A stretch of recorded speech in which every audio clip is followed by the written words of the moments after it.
Welcome to GovCast, connecting with federal IT's top decision makers. I'm your host, Amy Kluber.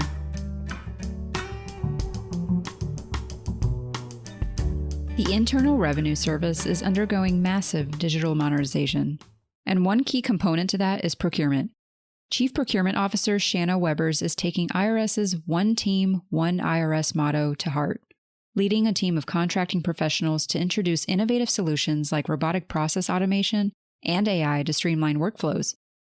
Webbers has exciting initiatives underway that are aiming to transform culture and ensure the agency has the right tools and insight to bring in the technology of the future.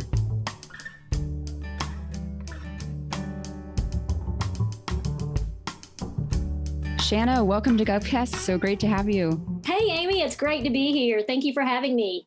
So walk us through what brought you to IRS. How long have you been there? I've been at the IRS a little over 5 years now, and I absolutely love it. I did the first 25 years of my federal career working at Department of Defense and various organizations across the department. And this is my first opportunity working at a civilian agency. And really, I think it's important just understanding how your partners on the right and on the left operate. And having this experience really, I think, well rounds out my acquisition experience across the federal government. Acquisition in defense definitely is a behemoth. So I'm sure you learned a lot over there. Yeah, it was great. It was really, I did a lot of different jobs and had so many opportunities afforded to me. I felt very prepared to be an executive. And I felt very prepared to be an executive at an organization that I had never worked before. That's great, especially when you consider the mission of the IRS and it touches every single citizen in this country. And backing that up, like the technology really has so much impact that a lot of people don't realize, like, public wise. Did you always want to work in public service? It's interesting. I was actually looking for stability of income, and my undergraduate degree is interior design. And when I started out, while I loved the job itself, I hated the fact that I was mostly paid on commission and I had to wait for other people to get their jobs completed before I would get paid. And as a new entrant into the workforce, it was very stressful for me. And so I was really just looking for something that was a little bit more steady. But, serving is really a passion of mine, regardless of whether it's my community, my family, my friends, or the American public. That's awesome. Interior design to now like procurement and acquisition. I'm sure there's a lot more overlaps than people would think in those fields. Yeah, it's interesting. I think that, the fact that my brain works more on the artsy side of things, that it does bring a different perspective to the field. And I feel that that adds a dynamic that is important for, again, the American people are so diverse, like you talked about, and ensuring that each person can see themselves represented in the government organization, as well as the leaders who are working on their behalf. That's great. So considering acquisition and some of the reform efforts that are going on in government right now, what kind of sparked your interest to go that route and dive more into that specific territory? One of the things I like about procurement is that it is very diverse. There are so many different things that you can do, so many elements that you can touch. It is a profession that is pretty stressful, but it allows you to really use all of the tools at your disposal and do critical thinking and think out of the box. And while people look at procurement and federal acquisition as being very restrictive with the rules and regulations, there is so much flexibility actually within that. It's just a matter of you understanding what you can do. And if it doesn't say you can't do it, then I say, let's go for it and try. And so for me, it was really exciting just being able to think out of the box in an area that most people think is constrained. What have you learned about federal acquisition and procurement now that you're at IRS, and considering all your previous experiences at DoD and some of the bureaucracy that goes into acquisition, like you mentioned? What have you learned at IRS? I've learned that it's really, really important for leaders to give their staff top cover, right? In order for people to feel free, bold, and empowered to actually be innovative and try things, that it's important that they know that their leaders have their back and can give them that top cover. And really, that's what I've learned the most, is working at an organization that the culture is pretty risk adverse at the IRS, as you could imagine, and as it should be in most instances. But in the field of procurement, of me pushing my staff to be innovative, to be agile, for us to look at speed and cutting out some of the bureaucracy. In order for them to come up with those solutions, they really just need to feel confident that I have their back. I tell my staff quite often, the perfect contract is one modification away, right? And so there's nothing really that we can't fix. It's just a matter of us trying it and be open to those different ideas and feeling bold and empowered. Huh, interesting. So considering all the IRS in particular, it's going through a very heavy digital modernization right now. And frankly, all of government is, honestly. So considering that the digital modernization has to have some impact on the acquisition side. And I think we're starting to hear that from government throughout the entire space. How have you seen IT modernization impacting how you're kind of thinking about procurement at IRS? Well, it is really interesting. And so when we talk about modernization, to me, that implies that the IT space is going to be doing something different. And I try to make sure that I understand where that path is going, because our staff may need some training as well to be able to do their job, right? We're not just paper pushers at the end of the process. Really, we are a critical mission enabler to the IRS and to our partners that we work with. And so having an understanding of what those requirements are and what those needs are, and the importance of us having the knowledge, skills, and abilities to be able to act and react. And so one area that we have recently started doing, it's part of our transformation, which is game changing, Amy. It's fantastic, really just leading the way for the procurement and acquisition community across the federal government, is creating an innovative contracts lab.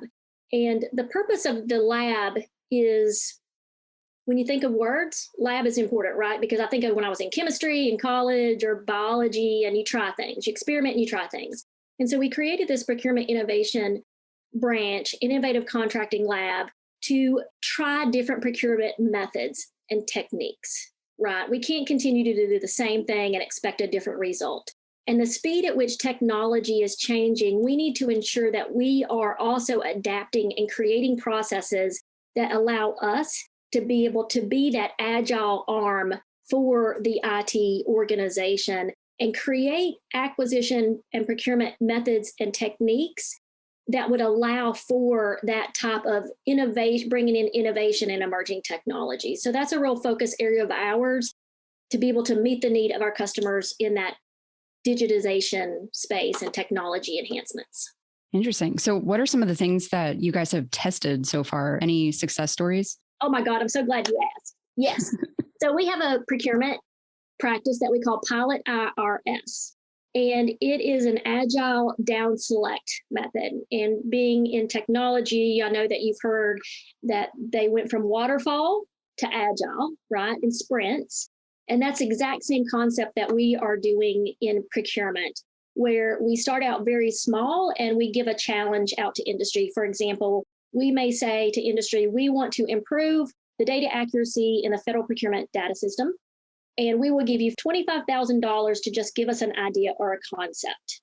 And then the next phase of the process, we would down select those. And then we would say, for example, we would give you $50,000 to give us a prototype. And it's just a continued sort of a sprint process within the procurement space that down selects to be able to give you an option that can meet your need and scale at the magnitude at which you need it. But you're trying it before you buy the entire solution, which I think is really important. Additionally, because there's minimal investment upfront for the contractor community, what we're trying to do is tap into the non-traditional partners, right? The Silicon Valleys and those small businesses who may not have a lot of money upfront to invest, hundreds of thousands of dollars to put a proposal together. But, they can maybe for $25,000 give us an idea. And then we can just incrementally keep paying for that and building upon that. And so that is something that we've seen a tremendous amount of success in using that approach. Oh, amazing. Yeah, there's definitely lots of great thinking out there, especially like with academia. Is academia something that you guys are looking at for that as well? Oh my God, Amy, yes. We just recently, last year, we awarded a very novel contract to support our office in the Office of the Chief Procurement Officer at IRS. And it is a triad partnership of procurement executives within my office, a small business out of Fairfax, and academia. And the intent is to look at the federal government at procurement data in total. There's so much rich data out there. And how do we use that data to leverage to make better decisions? An example of a product that recently has come out of that partnership is a web app that will predict the contract award date based off of multiple different factors. So it looks at how long it takes for contracts to be awarded, not only at the IRS, but across the federal government in total. We input a couple of different factors, and then it will tell us with about 30 days accuracy of when that contract would be awarded, as opposed to the traditional methods that we have historically used. And so really just leveraging that brain power of academia and students, of machine learning and automation intelligence, and then using that with a technology platform where we can make better decisions. Wow, amazing. So even you have that opportunity to kind of spread the wealth, I guess, across to other agencies and kind of like best practices in that regard. So they don't have to, keep getting bogged down by their own issues when you guys are solving them. Yeah, it's fantastic. I think the acquisition community across the federal government is really great about sharing tools and technology and ideas so that we don't have to reinvent the wheel. We have just recently created an automated review tool within procurement, and we're briefing the Treasury, all the Treasury bureaus coming up to see if it's something that they are interested in. And as we write the follow-on contracts, we are opening up the aperture and putting in additional line items that would allow others to actually use that contract. So it's trying to build that right up front in the contract so that we can share that wealth with others. Wow, awesome. So IRS obviously over the past year has been pretty, involved in the pandemic related effects with the stimulus checks and kind of the sudden demands with everything that went into that. So how has your office kind of approached that side of things from a technology standpoint? Well, it's interesting. Some of the things that we have done to support the economic impact payment, for example, that the IRS has been sending out, is that we the organization, the IRS, knew that there would be quite a few questions, right? Where is my payment? And my staff worked very closely with the business unit, and we were able to award a contract within 5 days for a call center to answer those types of questions, right? And we helped craft the requirement. We helped them with all of the documentation and the paperwork to where we were able to let a vendor know what our needs were so that they could properly then come in and not only support the IRS, but really answer the important questions to the American taxpayer, which is where is my refund? Amazing. So you did mention a little bit about emerging technologies, how you guys are thinking about automation. When you joined us at our AI Gov event a couple of weeks ago, you talked about this significantly as far as AI in procurement. So there's a lot of promises in some of these technologies, especially for procurement. So how is IRS approaching these opportunities? How are you thinking about it kind of long term? Long term, what I did as part of the transformation that I mentioned earlier, our game-changing journey that we've embarked on, is we've created an acquisition, research, and technology division. And that division solely looks internally in my procurement team. And so instead of buying technologies for all of our customers, we're now focused on ourselves and what technologies do we need to do our job better, faster, and more efficient, right? What are the areas where there are high touch actions that we can reduce those and let automation do them? There are instances of where I tell my team, I don't want to teach folks how to do certain actions. I want to have a technology that can do that for them because I want them to be experts in procurement, a master of their craft in procurement, and that they are focused on innovation and critical thinking and ensuring that we are good stewards of the taxpayers' dollars and not just sitting at a computer putting in information or gathering information that a system or tool could do for us. Awesome. And considering the federal IT landscape overall, and especially since with some of your initiatives that you just described, you're kind of involved in, spreading the wealth to other agencies. What are you most looking forward to in federal IT and procurement in the coming months?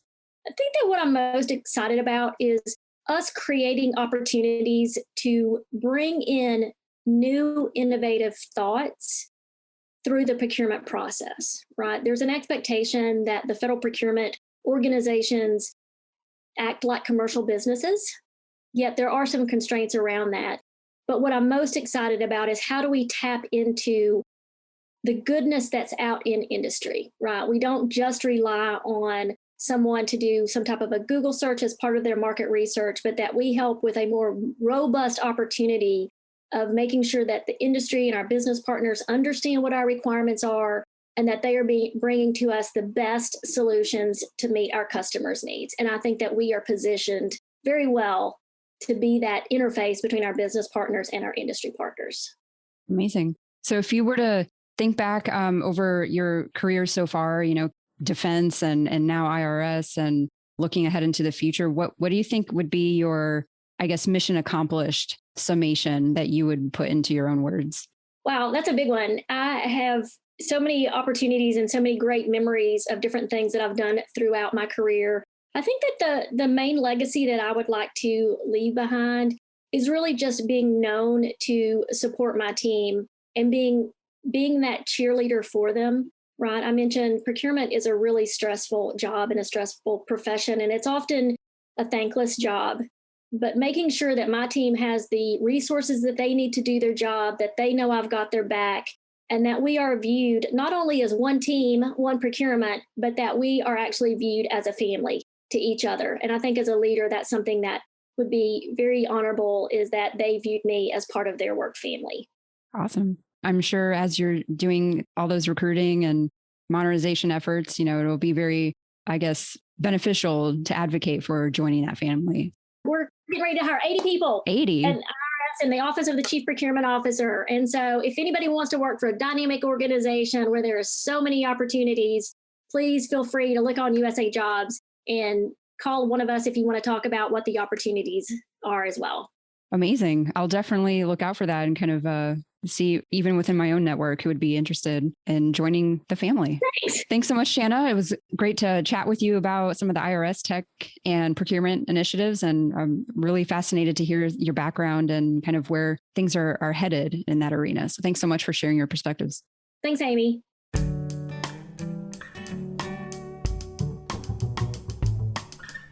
GovCast is a production of Government CIO Media and Research. For more podcasts, head to our website.